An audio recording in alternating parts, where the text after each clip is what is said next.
बहुत बहुत धन्यवाद आपका। आपने मुझे बजट पे अपनी बात रखने का अवसर प्रदान किया। मैं अपनी बात को शुरू करते हुए बहुजन समाज में जन्मे सभी संतों, गुरुओं और महान पुरुषों को नमन करता हूं।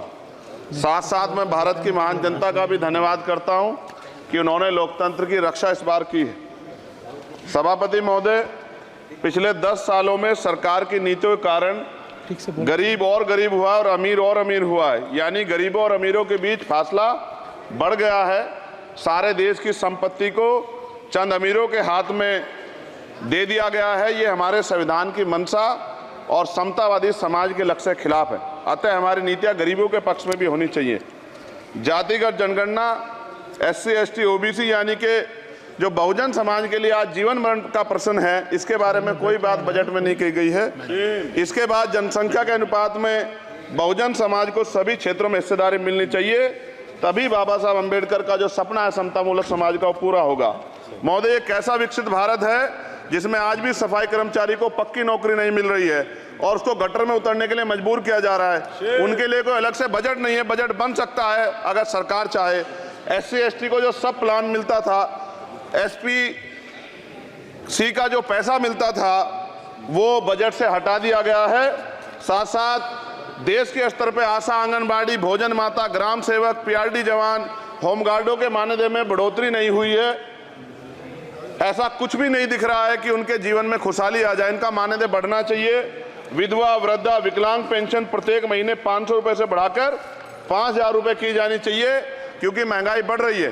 देश में प्रधानमंत्री जन कल्याण योजना के तहत SC, ST, OBC और मुस्लिम को कितने घर दिए गए, इसका कोई आंकड़ा सरकार के पास नहीं है।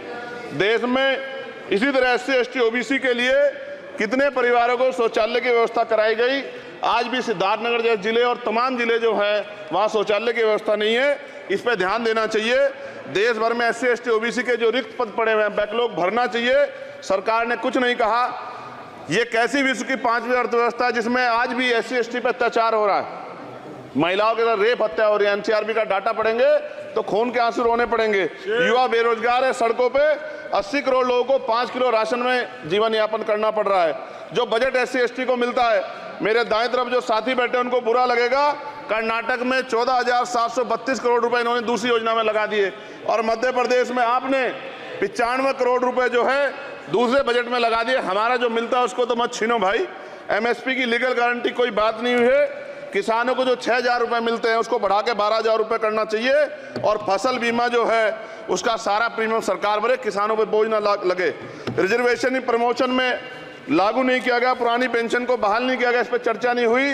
देश में मनरेगा समय न्यूनतम मजदूरी की दर 700 रुपये होनी चाहिए। समान काम समान वेतन पॉलिसी लागू होनी चाहिए। जो रसोई की चिंता करते हुए 500 रुपये प्रति सिलेंडर से ज़्यादा के दाम नहीं होने चाहिए, जो महिलाओं को राहत मिल सके। बिजली के दामों में भी कमी होनी चाहिए। बेरोजगार युवाओं को 5,000 रुपये भत्ता मिलना चाहिए, जो बेरोजगार युवा जो है अपनी पढ़ाई या अपना खर्चा उठा सके। मैं अपने क्षेत्र के विषय में महोदय आपसे कहना चाहता हूं कि पश्चिम यूपी में नगीना में एक एम्स बनना चाहिए, एक IIT बननी चाहिए, एक IIM बनना चाहिए। नगीना लोकसभा में उद्योग धंधे लगने चाहिए। नगीना की कताई मिल जो है उसको पुनः शुरू कराना चाहिए।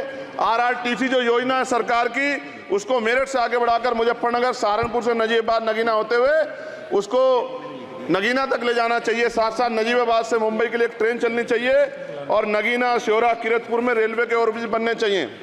सभापति महोदय, सामाजिक न्याय मंत्रालय को 13,000 करोड़ रुपए दिए गए और जनजाति कार्य मंत्रालय को 13,000 करोड़ रुपए दिए, कुल 26,000 करोड़ रुपए, जो कुल बजट 48.20 लाख का लगभग 0.54% है।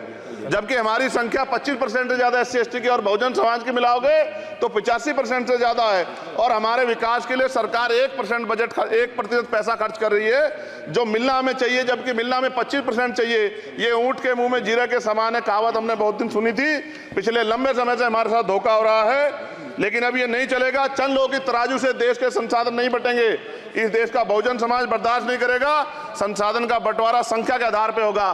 माननीय काशीराम साहब नारा लगाए थे, ना तो वोट हमारा राज तुम्हारा चलेगा, और आज हम कह रहे हैं ना ही वोट हमारा और नोट तुम्हारा चलेगा। इस बात का भी ध्यान जो है सरकारों को देना पड़ेगा। आपके माध्यम से सरकार से मेरी एक मांग है, सरकार इस योजना का लाभ भी अपने आप ले ले, सरह भी ले ले। कि 1 लाख रुपए सालाना बहुजन समाज के अत्यंत गरीब परिवारों को दे। 10 लाख करोड़ रुपए खर्च होंगे, लेकिन इस 1 लाख रुपए की योजना से एक झटके से एक परिवार गरीबी की रेखा से ऊपर आएगा और इनके बच्चों को कुपोषण खत्म होगा, अच्छी शिक्षा मिलेगी, महिलाओं को सम्मानजनक जीवन मिलेगा और इससे वास्तव में सबका साथ सबका विकास का नारा सार्थक होगा। अगर प्रश्न ये होगा कहां से आएगा, तो उसका जवाब ये है कि जब अमीरों का 16 लाख करोड़ रुपए माफ हो सकता है, कॉर्पोरेट टैक्स का घटाकर लाखों करोड़ रुपए का चूना सरकारी खजाने को लगाया जा सकता है, पेट्रोल डीजल के दाम 10 गुना एक्साइज ड्यूटी बढ़ाई जा सकती है, तो गरीबों को सरकार पैसा क्यों नहीं दे सकती। महोदय, समय आ गया है, अब निजी क्षेत्रों में आरक्षण की व्यवस्था होनी चाहिए। SC ST OBC को निजी क्षेत्रों में आरक्षण मिलना चाहिए। और मेरी आपसे ये भी मांग है, क्योंकि अब समय की मांग है और देश तेजी से आगे बढ़ रहा है, तो मैं कहूंगा कि सरकार का जो सबका साथ सबका विकास का नारा लगभग वो असत्य महसूस होता है, क्योंकि अल्पसंख्यकों में मुसलमानों, जैनों, सिखों, बुद्धिस्टों के लिए कुछ दिख नहीं रहा, उनकी कल्याण कोई योजना नहीं है। मदरसों को जो बजट मिलता था वो कम कर दिया गया है। आर्थिक तंगी से लोग मर रहे हैं। इंटर्नशिप की बात हुई है, परमानेंट रोजगार नहीं है। और दिल्ली में क्या हुआ बच्चों के साथ कल, उनकी सुरक्षा की जिम्मेदारी क्या है? वो आए तो बनने थे IAS IPS और बन क्या गए, लाशें बन के गए। यहाँ से कोई ध्यान नहीं दे रहा है, किसी की नजर नहीं है। साथ साथ मैं आपसे ये भी आग्रह करूंगा कि हम ग्रामीण क्षेत्रों से आए लोग देश से बड़ा प्रेम करते हैं और हम ये महसूस करते हैं कि सरकारें हमें सुनेंगी, सरकारें हमारे बारे में सोचेंगी। लेकिन ऐसा महसूस हो जाता है आज़ादी के 75 साल बाद, और जिसको अमृत काल कहा जा रहा है, आज भी SC ST OBC के लोगों पर अत्याचार हो रहा है। अभी 2 दिन पहले गोली से उड़ा दिया गया गाजियाबाद में और राजस्थान में गर्दन काट दी गई। ये घटनाएं देख के डर लगता है, घर से निकलते हुए भी कि आने घर वापस लौटेंगे नहीं लौटेंगे।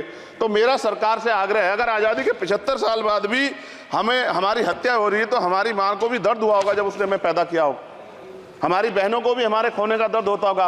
कैसी कानून व्यवस्था है आपकी, सब कुछ है आपके पास, फिर भी जो है महिलाओं पर रेप नहीं रोक पा रहे हो, हत्याएं नहीं रोक पा रहे हो, गरीबों, दलितों, पिछड़ों, किसानों, मजदूरों की जान नहीं बचा पा रहे हो। किसान सुसाइड कर रहा है, नौजवान सुसाइड कर रहा है, और बड़ी बड़ी बातें होती हैं, इधर भी अच्छे लोग हैं, इधर भी अच्छे लोग हैं, लेकिन अच्छाई तब होगी जब जमीन पे भी कुछ काम दिखाई देगा। और जमीन पे महोदय कोई काम दिखाई नहीं दे रहा है। जब कोई योजना की बात आती है तो सरकार हमसे मुंह मोड़ लेती है। आप बताइए, एजुकेशन का बजट कम कर दिया, हेल्थ का बजट कम कर दिया। मैं अपने क्षेत्र में गया तो आप विश्वास कीजिए, डॉक्टर नहीं है, स्कूल में मास्टर नहीं है, और कोई भर्ती ऐसी नहीं जिसका पेपर लीक नहीं होता है। तो देश किस तरफ जा रहा है और इसमें नौजवानों का भविष्य क्या है, उसके बारे में हमें चिंता करनी चाहिए। और अंत में अपनी बात को खत्म करते हुए मेरा आपसे आग्रह और आपके माध्यम सरकार से आग्रह है कि यहाँ बाहर बाबा साहब अम्बेडकर की मूर्ति लगी हुई थी एक, वो करोड़ों लोगों की आस्था से जुड़ा विषय है, और आप विश्वास करो इतना गुस्सा है उसको लेके। मेरी आपके माध्यम से मैं हाथ जोड़ता नहीं हूं, लेकिन मैं हाथ जोड़ के आपसे आग्रह कर रहा हूं कि प्रधानमंत्री जी, सरकार से हमारी आग्रह कि वो अम्बेडकर वादियों के सम्मान का ध्यान रखते हुए, उनके जो है दिल की पीड़ा को समझते हुए, उनके दर्द का ध्यान रखते हुए उस मूर्ति को पुनः स्थापित करा दीजिए।